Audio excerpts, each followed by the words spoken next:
is Rosa from Rosa's Resources. Today I have a guest with me in my car, and we're talking about mental health. So I just want her to share some of her stories, which I think is very valuable. Most of you guys know I did have a suicidal attempt after my relationship broke, my 25-year-old marriage. And so it's just always good to surround yourself with people that have similar experience. And as we're talking about mental health, I think she has some information that could help you guys. Okay, so thank you for this. Thank you for this interview. You guys are just going to hear her voice. She don't want to be on camera, but again, I thank her for sharing this story. You said you was dealing with some depression, suicidal thought from you was like 13 years old. Can you talk about that just a little bit? Yeah, definitely. So I was definitely that, like, you know, any parent hopes to have. You know, inattentive but happy. Right. And then I hit puberty around 9 years old. Right. And something in my brain just changed drastically.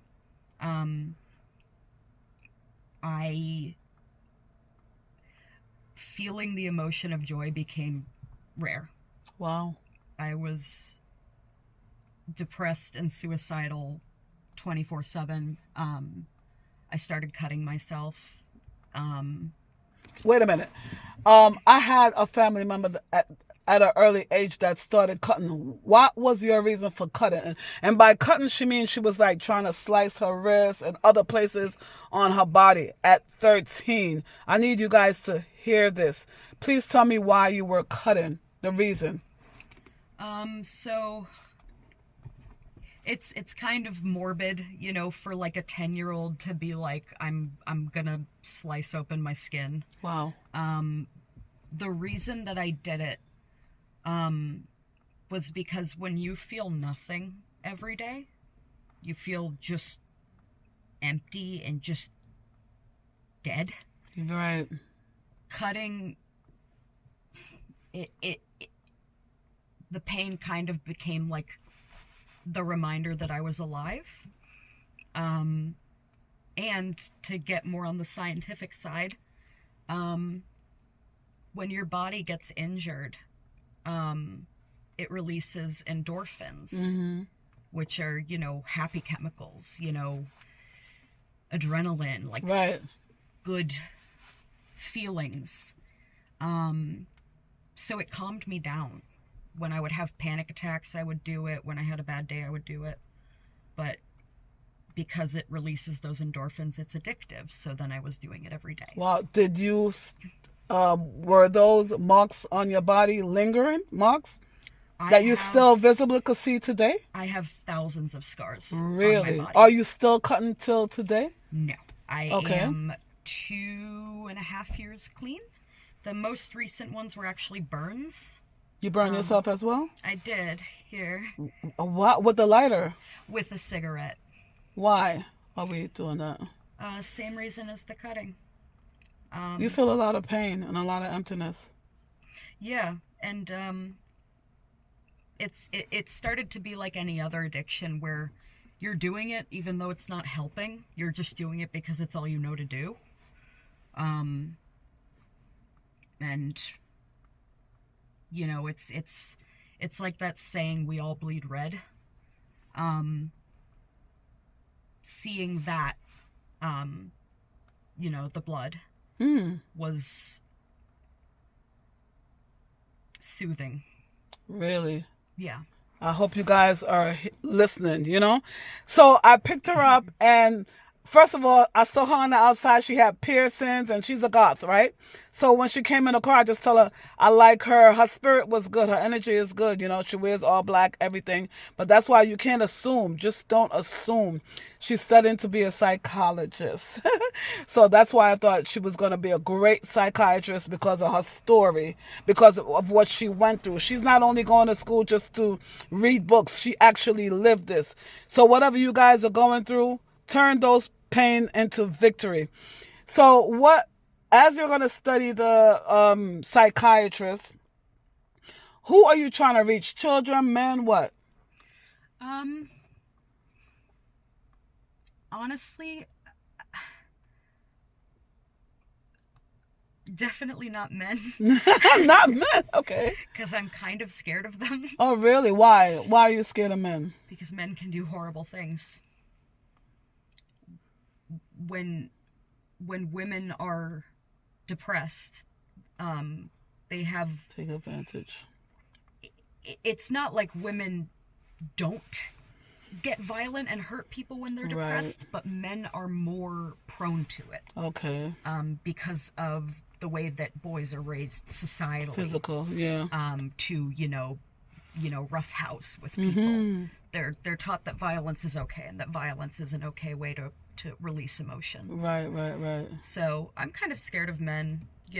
I have trauma with men. Wow. Okay. And I don't think I could handle working with children. I think it would break my heart. Really? I think it would hurt too bad. Well, I love that you're going to give back to society. We talked about, I shared my suicidal attempt with her. She has to go. And she shared her suicidal attempt. I just want to talk a little bit about, she said that she took the test for diagnosing some mental illness. I'm going to let her talk about that just for a while. So you guys could know not to be scared to go get tested for bipolar or MPD or some of the other severe depression. So I'm gonna let her talk about the test. What did the test entail, and how soon can you get results? So I don't want this to scare anybody. Okay, that's fine. I'm a rare case, definitely, in that I have many disorders. Probably more than most people have ever. Okay. More than most people know somebody can have. And some of them are ADHD, bipolar 1, which is the most severe type, social anxiety disorder, panic disorder, I have an eating disorder, I have autism, I have OCD. Oh, you have OCD? I do have OCD. OCD, guys, I'm going to let her explain. Thank you for your time. OCD is, from what I understand, like she's always cleaning up, That is... and counting things. That's one of the ways that OCD can present, but it's not everybody. Okay. My OCD presents... so OCD is defined by...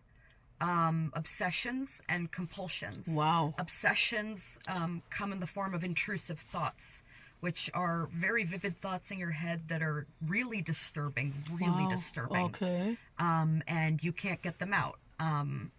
They're not like normal unpleasant thoughts. They're Dark. recurring and horrific. And they try to convince you of something that's Okay. not true. And then compulsions, which are actions that you take to try and soothe the obsessions. So if I have an obsession that says that my hands are filthy and I'm going to get a disease, even though they're not, my brain will tell me that, and it'll keep telling me that until I do what it wants, which might be to wash my hands and scrub until my hands are red and raw and peeling. Wow. Or, scald them with hot water to, kill germs. Really? That's one of the, one common compulsion. Counting is another one, that's definitely common. Cleaning and reorganizing, also common. Are you a hoarder? No. I have some very, very mild hoarding tendencies. Okay. In that I'm very sentimental. So I definitely find it hard to get rid of some things.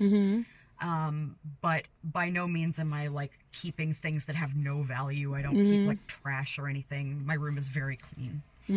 I got a question. Do you visit graveyards?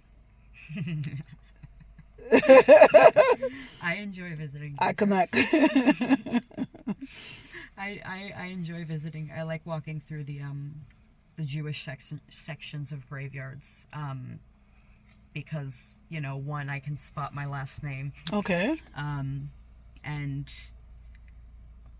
I like to see where, my ancestors came from. Okay. Usually Europe. So, she's Jewish, right?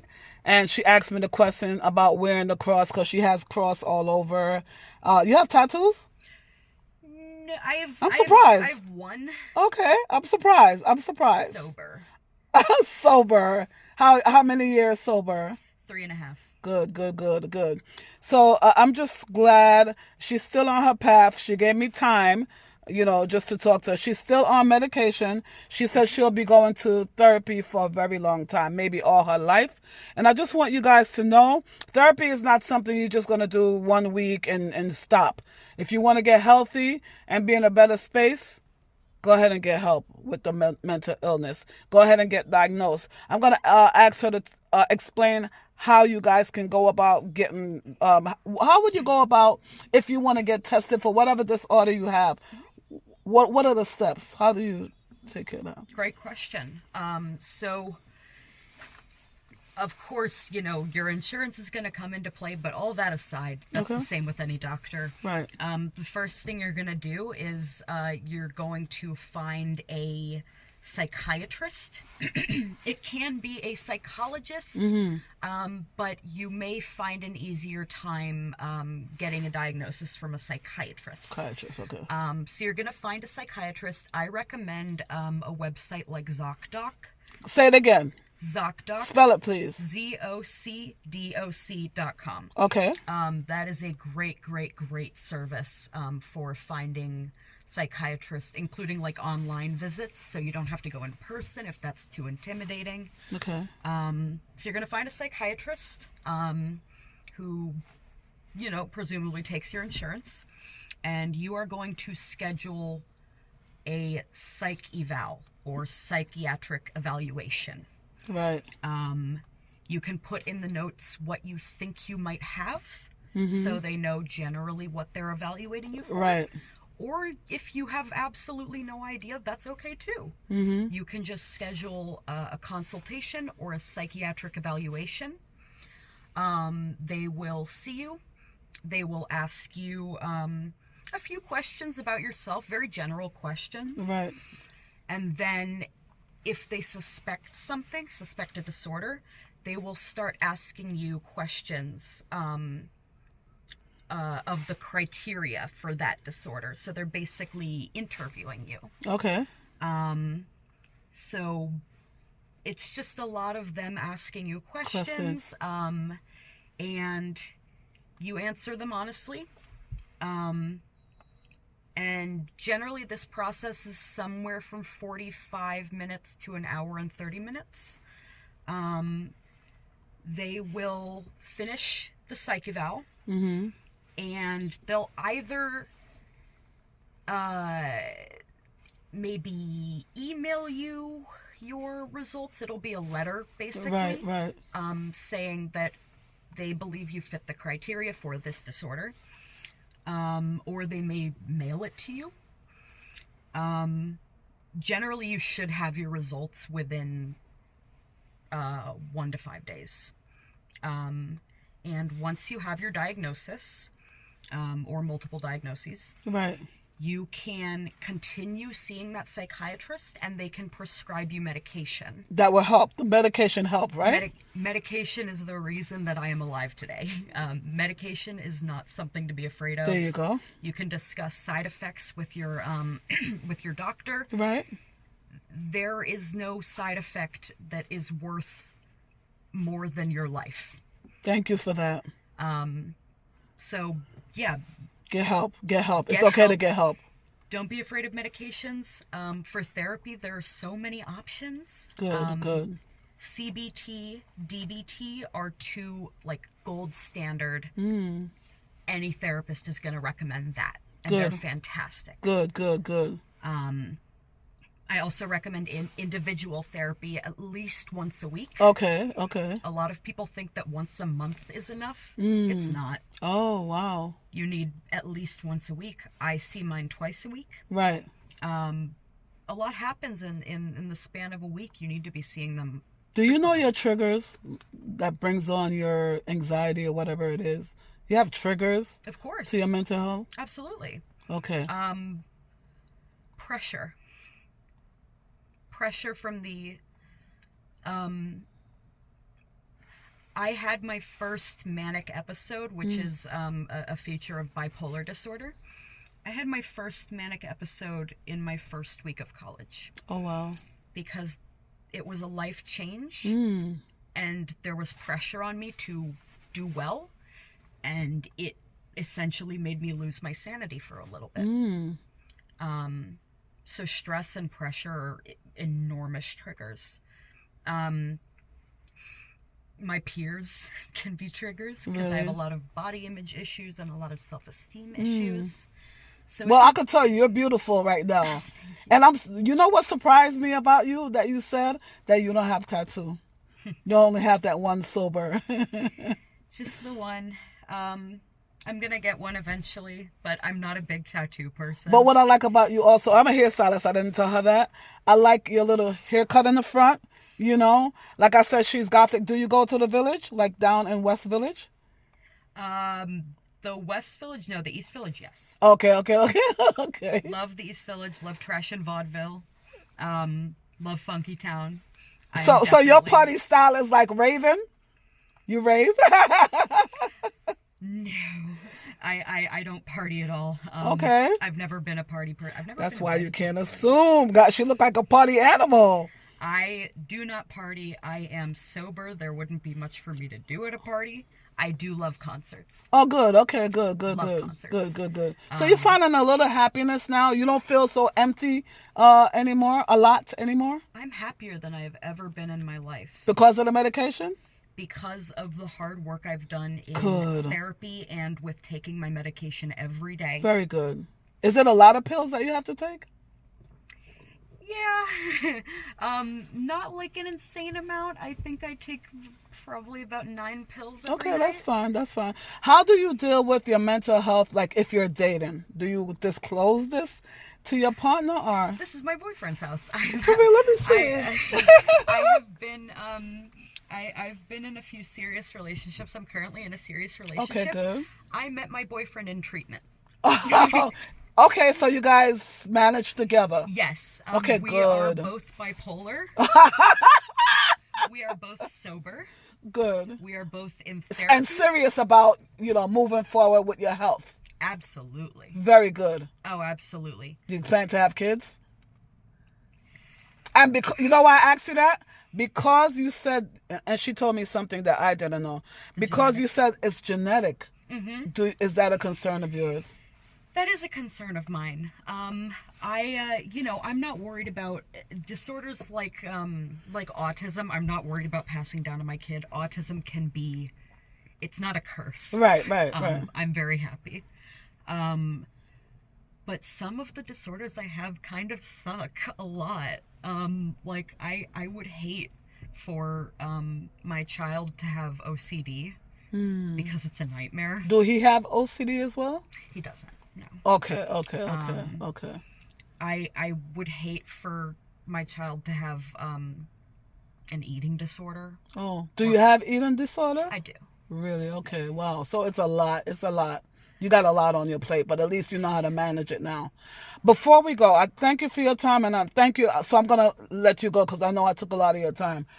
Before you go, if somebody is dealing with mental illness, especially around the holiday times, they know something is wrong, but they don't know what. It's the holiday time and they sinking deeper and deeper. What is your advice for this particular person? So the reason that people have such a hard time around the holidays is because it can be a very lonely time for people. People, may be struggling because they can't see their family, or they might be having financial struggles. It can be hard to be depressed and watch everybody having, Christmas joy all around you. Right. And the absolute first thing that a person who's having trouble around the holidays should do is reach out to anybody. Right. Absolutely anybody. It can be family if you have them. It can be a friend if you have them. If not, I actually recommend going to something like an AA meeting, Alcoholics Anonymous. Yeah, I heard that AA is good for stuff like this. It is. Wow. You don't have to lie about, if you're not an alcoholic, you don't have to say, I'm an alcoholic. Wow. You can just say, I'm really struggling, and this was the only community I knew to look for. AA is an incredibly welcoming place. These people will share their phone numbers with you. They will call you late at night. They'll be there for you to call them if you're struggling. And try not to stay in your house too much. Yeah. Try not to be online too much. If praying helps for you, then pray. Holy spaces can be a really helpful place. Good. And lastly, if you have the means to do so, if you can afford it, seek out a therapist. Good. Definitely. Good. I want to thank you so much for your time. I really appreciate you sharing your story with me, and I hope this will help someone. Get help, guys. Get help. One more time, shout out that website for me again, please. ZocDoc, ZocDoc.com. Okay, thank you guys. Over and out.